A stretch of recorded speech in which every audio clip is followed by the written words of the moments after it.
그 국민성장펀드가 6천억인데 사실 규모로 치면 그렇게 많아 보이지 않은데 어떠세요?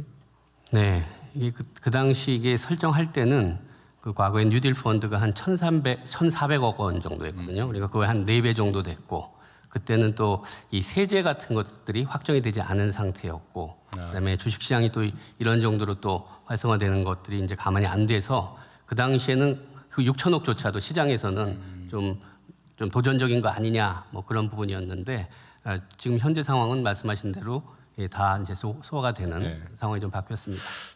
특히 앞으로 이게 우리나라 경제 구조도 자산 중심으로 바뀌게 될 가능성이 많잖아요. 금융과 자산 중심으로. 그러면 이게 소위 소득 격차도 문제인데 자산 격차는 지금 더 문제고 앞으로는 더 심해질 거다. 자산 분야에서의 격차가. 그러면 이게 이미 예측된 거라면 자산 분야에서의 격차를 어떻게 완화해 나갈 거냐도 중요한 과제 같아요.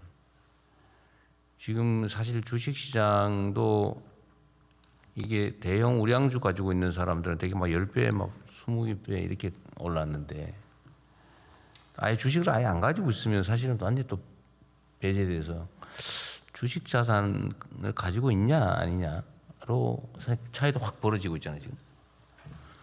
그럼 이걸 어떻게든 조금 완화해야 되는데 이 국민성장펀드가 어쨌든 서민들한테 우선 배정을 좀 했는데도 불구하고 지금 20%인데 40%가 실질적으로 갔다 그 말이군요. 네. 그러니까 또 관리도 잘해야 되겠죠. 맞습니다. 네. 그러기 위해서 손실 20%뭐 재정 우선 부담. 근데 그건 하더라도 그건 손해 볼 때 얘기고 이익이 뭐 저 은행 이자보다도 뭐 그 정도밖에 안 나왔다 이러면 좀 곤란한데. 맞습니다. 이 문제를 해결하기 위한 예를 들면 이거에 대한 수익률이나 이런 것들을 좀 보장이라면 좀 그렇고 하여튼 좀 강화하기 위한 올리기 위한 방법은 구체적으로 좀 있어요?